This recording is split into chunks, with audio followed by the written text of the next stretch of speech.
Flashlights slice through the fog. Voices shout. Boots crunch closer. You're 7, pressed flat on the floorboard, lungs locked tight. Your father's hand seals your mouth. The air reeks of gasoline and panic. You taste the fear before you feel it. Tonight you learn silence can save a life or end one.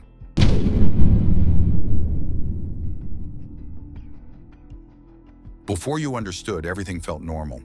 You lived in a house that smelled like diesel and salt. The walls were thin, the paint peeled in long, papery strips you'd pick at while waiting for your father to come home. Sometimes he'd be gone for days. Your mother would say he was working.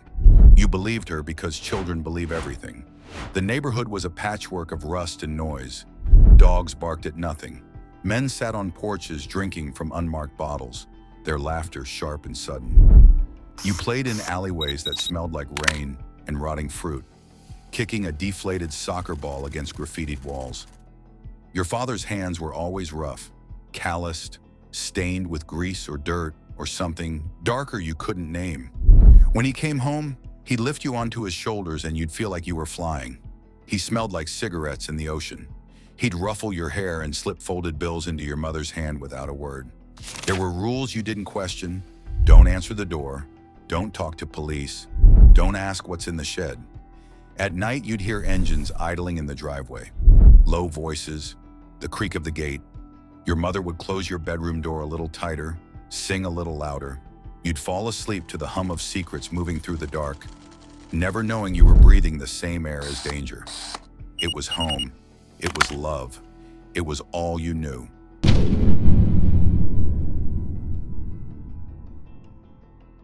You were 9 when you saw it.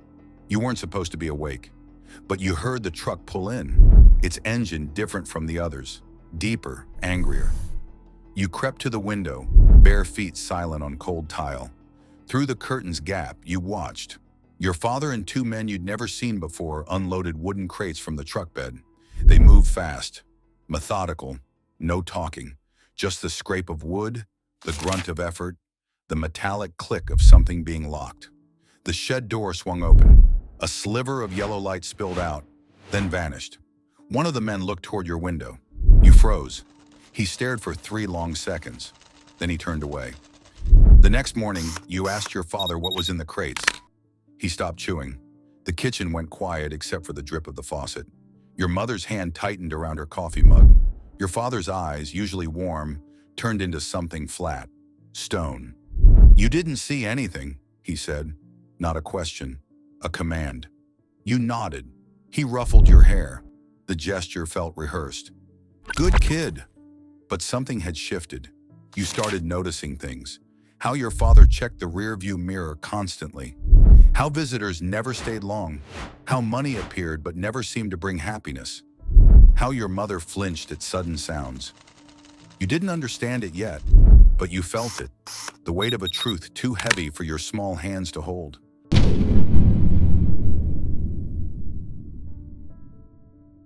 By 11, you were fluent in deception. At school, you were normal. You wore the same worn sneakers as everyone else. You laughed at jokes you didn't find funny. You learned to blend, to become forgettable. When teachers asked about your parents, you recited the script. My dad works in shipping. My mom stays home. Shipping. The perfect lie wrapped in half-truth. But at home, you lived in a different world. You learned which cars meant danger. Black sedans with tinted windows, white vans that idled too long. You memorized license plates without trying. You knew the sound of your father's footsteps versus a stranger's. You could tell when he was carrying a weapon by the way his jacket hung. Your parents never explained. They didn't have to. You absorbed the truth through observation, through the silent language of fear. There were moments that felt almost normal. Birthday cakes, your mother braiding your hair, your father teaching you to fix a carburetor, his hands guiding yours, grease under your fingernails. But even those moments were tinted with something else, a fragility, as if joy was borrowed time. You stopped inviting friends over. Too many questions, too many things you couldn't explain. At night, you'd lie awake listening. Engines, footsteps, the creak of floorboards. Your heart learned to beat in patterns, calm, then alert, then calm again. Sleep became something tactical, something you negotiated with anxiety. You were a child carrying adult secrets, and the weight was starting to bend your spine.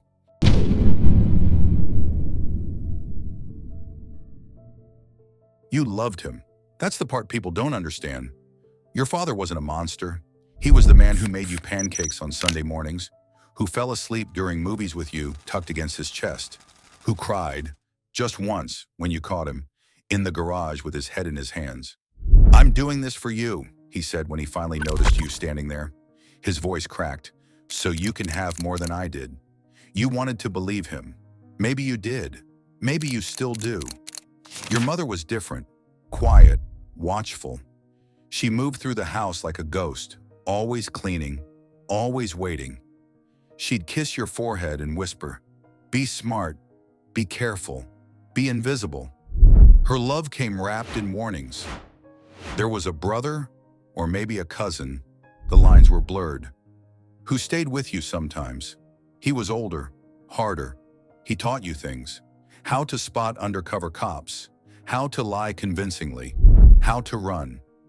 "Family protects family," he'd say, lighting a cigarette, "no matter what." And you believed it because you had to.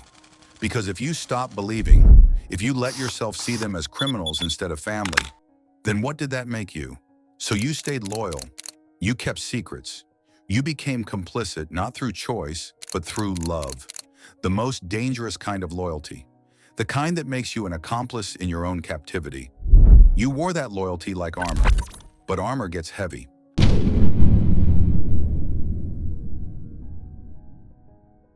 You were 13.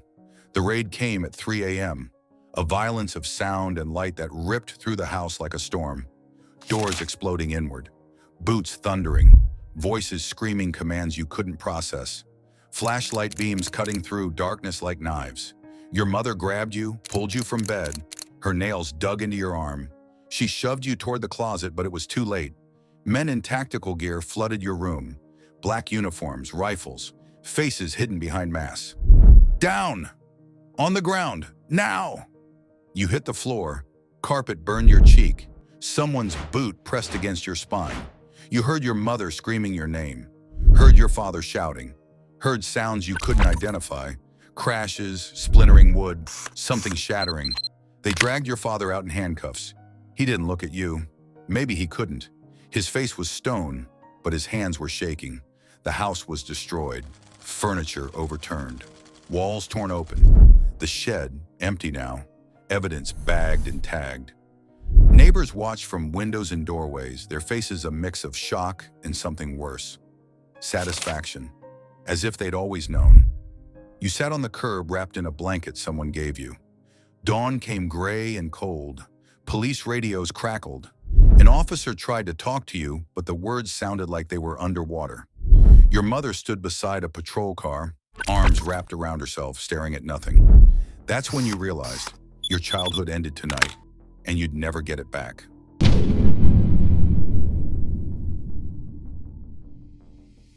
They didn't arrest you. You were a minor, a victim, they said. You moved in with an aunt across the city, a woman who smelled like lavender, and looked at you with a mixture of pity and suspicion. She meant well. She tried. But you were a ghost in her house, haunting rooms you didn't belong in. School became unbearable. Somehow everyone knew. Whispers followed you down hallways. That's the Smugglers, kid. You stopped eating lunch in the cafeteria, started skipping classes. Your grades collapsed. Teachers called it trauma. You called it Tuesday. Your father got 15 years. Your mother worked 2 jobs trying to keep the lawyer paid. You saw her on weekends. She looked older, smaller. She'd hold your hands and ask if you were okay, and you'd lie and say yes because what else could you do? At night, you dreamed of flashlights and boots and your father shaking hands.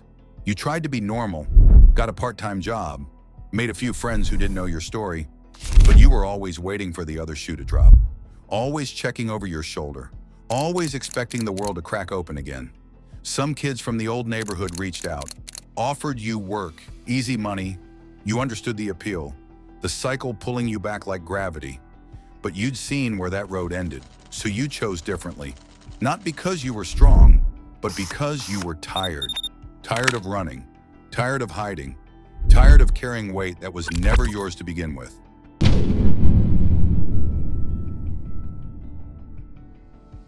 You're older now, an adult technically, but part of you is still that 7-year-old hiding on the floorboard.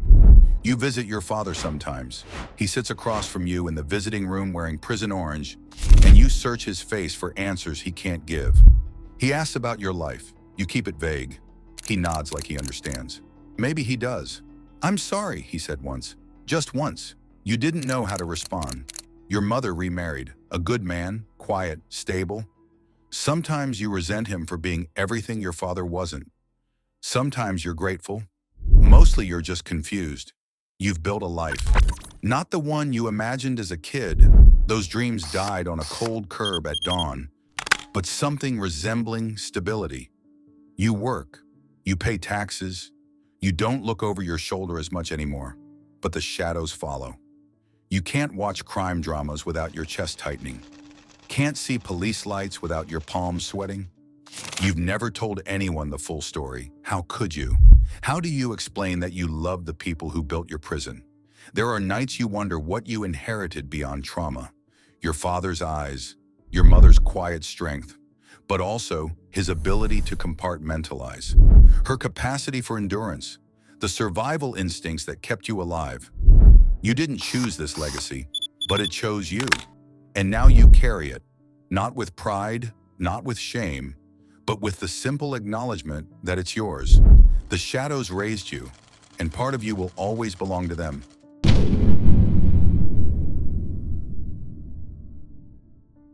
Here's what they don't tell you about growing up in shadows. The darkness becomes familiar, almost comfortable. The light is what hurts. You've learned to function in the gray spaces between right and wrong, between love and complicity. You understand now that people are rarely one thing. Your father was a criminal. He was also your father. Both truths exist. Both are real. You think about the kids growing up like you did, in houses that smell like secrets, with parents who love them but can't protect them from the truth. You wonder if they'll escape. You wonder if escape is even possible, or if we just carry our cages with us wherever we go. Some days you're angry, at your father for his choices, at your mother for staying, at yourself for still loving them despite everything. Other days you're just sad, for the childhood you lost, for the innocence stolen, for the normal you'll never know. But you survived. That counts for something. You've built boundaries, gone to therapy. Learn that acknowledging damage doesn't mean accepting it as your identity. You're more than the sum of your origins, more than the shadows that shaped you. Still, on quiet nights you remember the sound of engines, the weight of secrets, the cost of loyalty, and you realize that some parts of your past will never leave. They're woven into you now, part of your story, not all of it, but enough that you'll never forget where you came from or what it cost to get out. You can't choose your beginnings or the darkness that shaped them, but you can choose how you rise when the light finally finds you. Your story starts in the shadows, but it doesn't stay there. So if this story moved you, subscribe and stay with us. There's more light ahead.